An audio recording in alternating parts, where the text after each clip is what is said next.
Bismillahirrahmanirrahim. Assalamualaikum warahmatullahi wabarakatuh. Alhamdulillah, assalatu wassalamu ala rasulillah, amma ba'du.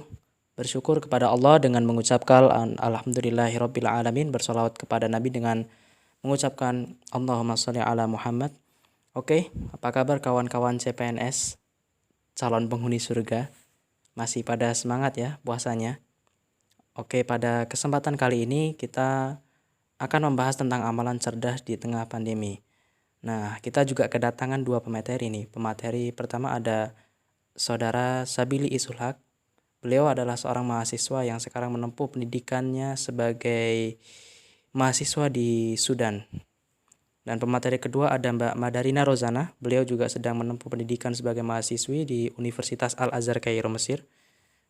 Baik, untuk mempersingkat waktu, mari kita mulai broadcast pada kali ini dengan bacaan basmalah. Bismillahirrahmanirrahim. Melangkah ke selanjutnya, penyampaian materi mengenai tentang amalan cerdas di tengah pandemi yang pertama akan disampaikan oleh Saudara Sabili Isulhaq, mahasiswa Universitas Sudan. Kepadanya kami persilahkan. Bismillahirrahmanirrahim. Assalamualaikum warahmatullahi wabarakatuh. Alhamdulillahirabbil alamin wa bihi nasta'in wa ala umurid dunya waddin. Wassalatu wassalamu ala asrafil anbiya'i wal mursalin wa ala alihi wa ashabihi wa man tabi'ahu bi ihsanin ila yaumiddin. Rabbi shrah li sadri wa yassir li amri wahlul 'uqdatam min lisani yafqahu qawli. Amin. Alhamdulillahirabbil alamin. Segala puji bagi Allah yang mana Allah masih mempertemukan kita dengan bulan Ramadan tahun 1441 Hijriah. Semoga pertemuan kita dengan Ramadan tahun ini kita diberikan label serta medali oleh Allah Subhanahu wa taala sebagai orang-orang yang muttaqin. Terima kasih kami ucapkan kepada moderator Akhuna Waisul Fadlil Multazam, juga segenap pimpinan daerah Ikatan Pelajar Muhammadiyah Kabupaten Pemalang yang telah memberikan kesempatan untuk menjadi bagian dalam keluarga PDIPM Kabupaten Pemalang yang sangat luar biasa, serta teman-teman peserta grup diskusi online intelektual part 4 yang semoga Allah berikan pemahaman serta ilmu yang bermanfaat, karena Nabiullah Muhammad SAW bersabda, man yuridillahu bi khairan yufaqihu fiddin. Barang siapa yang ingin Allah atau barang siapa yang Allah kehendakinya bagi orang ini kebaikan, maka ia akan difahamkan dalam perkara agama. Sebelumnya yang ingin saya sampaikan sebelum menyampaikan konsep-konsep dasar adalah di sini saya hanya sebagai pemantik dalam diskusi. Saya bukan orang yang pandai, bukan juga orang yang pintar, tapi Allah lah yang memberikan kepada kita pemahaman dan juga kemampuan untuk berpikir. Maka sebagai wujud rasa syukur kita kepada Allah atas nikmat yang telah Ia berikan kepada kita, maka sudah selayaknya kita memanfaatkan untuk dalam perkara kebaikan, terutama dalam perkara agama Allah Subhanahu wa taala. Teman-teman yang sedang rebahan sambil pegang HP, yang lagi nungguin buka puasa, Ramadan adalah bulan yang agung, ya kan? Setuju ya? Di dalamnya ada rukun umat Islam. Nah, hadis Nabi SAW bersabda, bunyal islamu ala khamsin, syahadati alla ilaha illallah wa anna muhammadar rasulullah, wa iqamis sholati wa ita'iz zakati wa shaumi ramadan. Nah, sudah jelas ya. Nah, lalu apa sih puasa Ramadan itu? Allah Subhanahu wa taala berfirman, a'udzubillahi minasyaitonirrajim, bismillahirrahmanirrahim. Ya ayyuhalladzina amanu kutiba alaikumus syamu kama kutiba alal ladzina min qablikum la'allakum tattaqun. Dan juga hadis Nabi Shallallahu Alaihi Wasallam, atakum Ramadhanu syahrun mubarak, faradallahu azza wa jalla alaikum siyamuhu, tuftahu fihi abwabul jannati wa tughlaqu fihi abwabul jahim wa tughala fihi asyayatinu, fihi lailatun khairum min alfi syahrin, man hurima khairaha faqad hurima. Nah, dari penggalan hadis di atas sudah jelas ya. Atakum Ramadan syahrun mubarak. Telah datang kepadamu syahrul Ramadan. Telah datang kepadamu bulan Ramadan, syahrun mubarak, bulan yang diberkahi. Faradallahu azza wa jalla, yang mana Allah mewajibkan kepada kita siyamuhu, berpuasa di bulan itu. Tuftahu fihi abwabul jannah, yang mana pada bulan itu dibukakan pintu-pintu surga. Wa tughlaqu fihi abwabul jahim, dan ditutup, dikunci abwabul jahim, pintu-pintu neraka. Wa tughala fihi asyayatinu, yang mana pada bulan itu setan-setan dibelenggu. Yang mana di dalamnya, di dalam bulan Ramadan ini ada sebuah malam yang lebih baik dibandingkan 1000 bulan. Nah, ada yang tahu ayatnya apa? Kemudian, siapa yang dihalangi dari kebaikan, maka sungguh ia terhalangi. Hadis ini diriwayatkan oleh Ahmad. Nah, Oke, gimana sih menurut Mas Billy amalan yang memiliki peluang berpahala besar, entah itu yang sunnah ataupun yang wajib di tengah pandemi ini dan di bulan Ramadan ini? Dan apa saja amalan yang dapat merusak pahala puasa kita? nah, oh ya, ini nih penting nih. Di Indonesia kan saat ini masih mendekati masa-masa ngabuburit ya sekarang ya. Nah, ada nih amalan-amalan atau perbuatan-perbuatan yang menjadikan nilai kita berpuasa itu menjadi semakin tinggi di mata Allah. Pengen tahu? Nih, amalan-amalan sunnah dan amalan-amalan wajib pada bulan Ramadan. Nah, ada nih amalan-amalan yang menjadi mustahab atau dicintai di sisi Allah ketika kita sedang berpuasa. Apa tuh? Yang pertama adalah takjilul fitri, menyegerakan untuk berbuka. Nah, menyegerakan berbuka ketika kita sudah yakin bahwasanya ghurubus syams atau matahari telah tenggelam di ufuk barat, maka kita sudah boleh atau sudah boleh untuk berbuka. Atau jika kita masih ragu, kita bisa deh menunggu adzan dari masjid terdekat ya. Nah, tapi ada biasanya kalau di masjid itu yang adzan itu biasanya buka duluan baru adzan. Nah, biasanya gitu ya, biasanya gitu, nggak tahu kan, masjid kan berbeda-beda. Nah, itu tugas antum. Kalau misalnya mau adzan, minum secukupnya, nggak usah makan kolak dulu, nggak usah makan es campur dulu, cukup membatalkan puasa, kemudian langsung untuk beradzan. Karena ini adalah salah satu sunnah ketika kita berpuasa, yaitu takjilul fitri, menyegerakan untuk berbuka. Kalau ada kurma, sunnahnya dengan kurma. Kalau nggak ada kurma gimana? Cukup dengan air putih, insya Allah. Kemudian takhirus sahur, mengakhirkan sahur. Nanti kalau misalnya adzan di Indonesia jam 4:30, mungkin kita bisa mulai bangun untuk menyiapkan santap sahur jam 3. Masak. Makannya kapan? Bisa jam 3:30 atau jam 4. Nah, mendekati adzan subuh. Kemudian tarkul hujr. Yang ketiga adalah tarkul hujr. Apa itu tarkul hujr? Tarkul hujr adalah meninggalkan perkataan-perkataan yang tercela. Seperti bohong, kan? Ente puasa nggak? Puasa dong. Yakin? Iya. Kemarin. Nah, itu kan bohong kan? Nah, kemudian ghibah. Ghibah, menggunjing orang lain. Kita menyebutkan, kita mengobrolkan kejelekan-kejelekan seseorang, gitu ya. Ghibah insya Allah atau biasa kita sebut bahasa Indonesia adalah gosip. Nah, namimah, mengadu domba, dan juga lain sebagainya. Yang keempat adalah memperbanyak sodakoh. Selanjutnya adalah tilawah Al-Quran. Kira-kira sudah ma'ruf ya, sudah paham semua bahwasanya Syahrul Ramadan disebut juga dengan Syahrul Quran. Allah Subhanahu wa taala berfirman, A'udzubillahi minasyaitonirrajim. Syahrul Ramadan alladzi unzila fihil Quran. Bulan Ramadan adalah bulan di mana diturunkannya Al-Quran.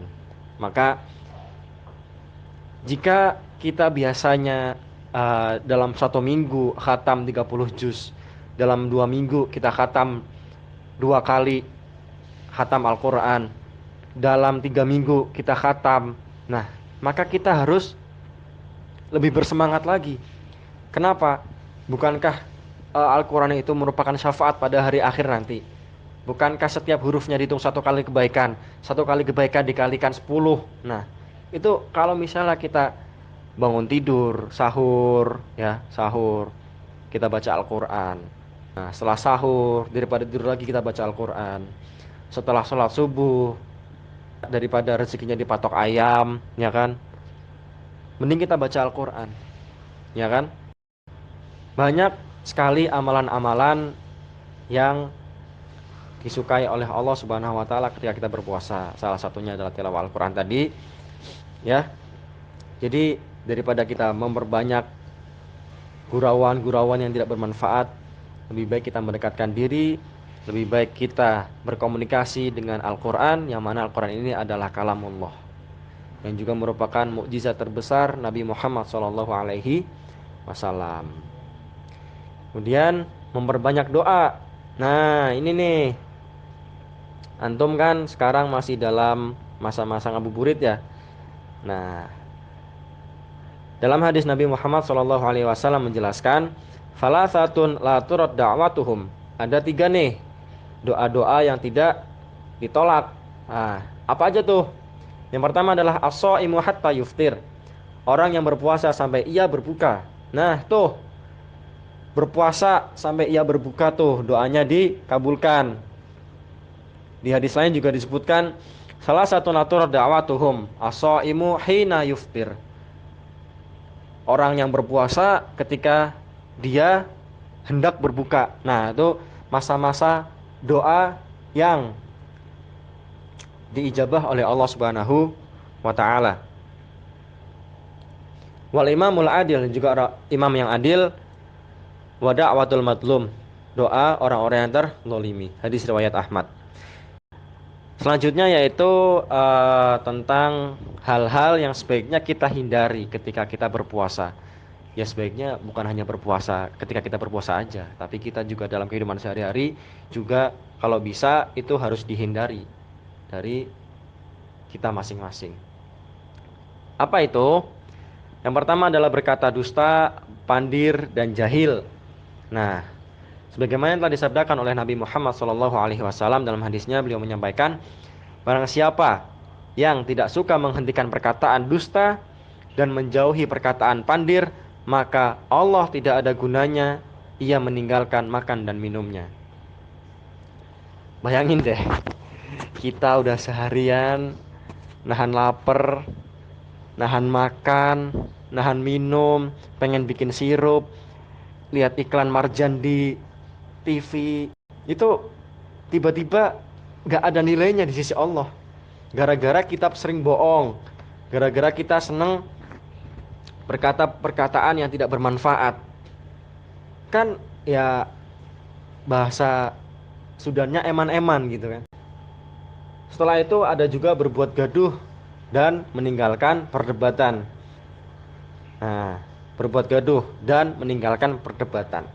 Kutipan hadis Nabi SAW dari Abu Hurairah, Nabi Muhammad SAW bersabda, pada hari puasa seorang padamu, maka janganlah berkata kotor, dan apabila ada orang yang mengajak berbantah atau bermusuhan, maka katakanlah saya sedang berpuasa. Hadis Bukhari dan Muslim. Kemudian adalah menghisap dari hidung terlalu keras ketika berwudu. Nah, menghisap air ya maksudnya. Menghisap air melalui hidung terlalu keras ketika berwudu. Sabda Nabi Muhammad SAW, dan keraskanlah dalam menghisap air di hidung. Nah, jadi ketika kita berwudu, kalau bisa tuh airnya dimasukin tuh ke hidung. Apa namanya? Istinsyak atau apa satunya lupa, nah ya Allah. Tapi ketika kita berpuasa, Nabi Muhammad SAW melanjutkan dalam hadis yang tadi, kecuali engkau dalam berwudu. Nah, keraskanlah dalam menghisap air di hidung kecuali engkau dalam keadaan berwudu. Maka di sini ditakutkan bahwasanya ada aliran air yang masuk ke rongga hidung. Nah, itu ya. Yang keempat adalah berlebihan ketika tidur. Nah, ini nih biasanya nih anak-anak pesantren nih kan, pulang ke rumah, perbaikan gizi, aduh, balik-balik ke pondok, gendut, iya. Berlebihan kita tidur, kita beranggapan bahwasannya tidurnya orang berpuasa adalah pahala. Benar nggak nih? Kalau menurut saya ini merupakan hal yang benar. Jikalau tidur ini menjadi tameng sebagai pencegah agar tidak berlaku maksiat.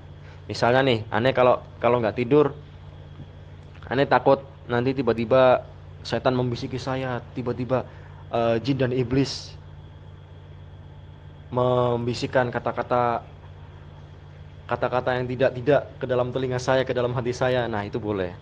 Tapi pertanyaan itu gini, memang nggak ada kegiatan lain apa selain tidur? Baca Quran, baca buku, ngafalin hadis, ngafalin Quran, baca sirah nabawiyah, belajar ilmu ini, belajar hadis, kan itu lebih bermanfaat daripada tidur, ya kan?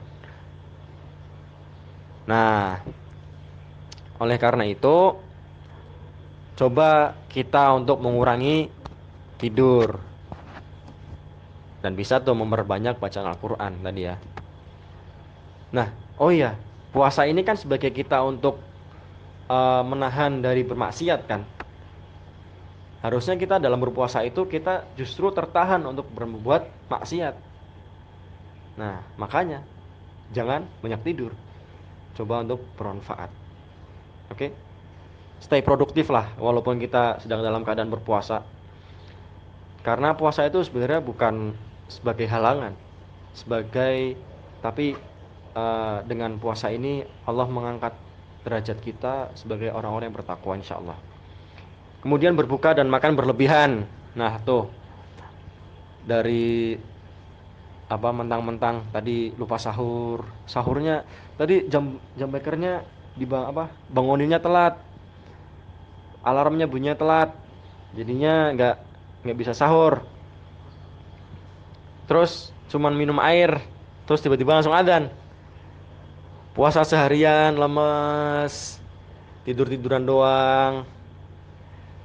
Terus abis denger adzan maghrib, nah tuh balas dendam tuh, sahur, makan siang, makan malam, buka, takjil, es pisang hijau, es campur, kolak pisang, apalagi itu masuk ke semua. Nah, itu dihindari kalau bisa. Sahabat Jabir radhiyallahu anhu mengatakan, jika kamu puasa, maka puasakanlah pendengaranmu. Nah, kita menjaga pendengaran kita, tidak cuman mulut dan juga hawa nafsu, tapi kita menutup telinga, penglihatanmu, menutup mata dari hal-hal yang menimbulkan kemaksiatan, lisanmu dari dusta dan hal-hal yang haram. Dan janganlah menyakiti pelayanmu, dan hendaknya kamu bersikap tenang pada hari puasamu, dan jangan kamu samakan hari puasamu dengan hari berbukamu. Oke? Bisa dipahami ya sampai sini ya insyaallah. Takutnya kalau misalnya kita makan berlebihan, perutnya kenyang, sholat maghribnya enggak khusyuk, terus pas mau sholat isya ngantuk, sholat taraweh kekenyangan enggak bisa ruku, gimana coba? Katanya mau lebih baik dari puasa tahun kemarin, iya kan? Makanya jangan banyak-banyak makan. Bukankah puasa ini salah satunya untuk mengosongkan perut? Yang mana perut ini kita kalau dalam 11 bulan yang lain kita makan, minum sampai kenyang, sampai yang harusnya sepertiga buat makan, sepertiga buat air, sepertiga buat udara. Nah, tuh 2/3-nya diisi makan semua sama minum. Nggak ada tempat buat udara tuh. Ini salah satunya adalah kalau dalam segi kesehatan itu mengistirahatkan organ pencernaan selama 1 bulan. Sumu tasihu, sabda Nabi Muhammad SAW, berpuasalah maka kamu akan sehat. Dalam kitab Qaul Mufid itu dikatakan bahwasanya organ yang paling pertama busuk ketika di dalam alam kubur adalah perut dan juga kemaluan. Yang mana 2 titik ini menjadi titik syahwat bagi manusia. Banyak makan sama ya itu. Insya Allah antum paham lah ya apa yang saya sampaikan. Insya Allah semoga bermanfaat. Jika ada sedikit bermanfaat, semoga antum bisa terapkan. Semoga bisa menjadi nilai keberkahan bagi kita semua. Bisa menjadi amal jariah bagi PDIPN Kabupaten Pemalang. Bisa menjadi amal-amal yang baik untuk kita semua insya Allah.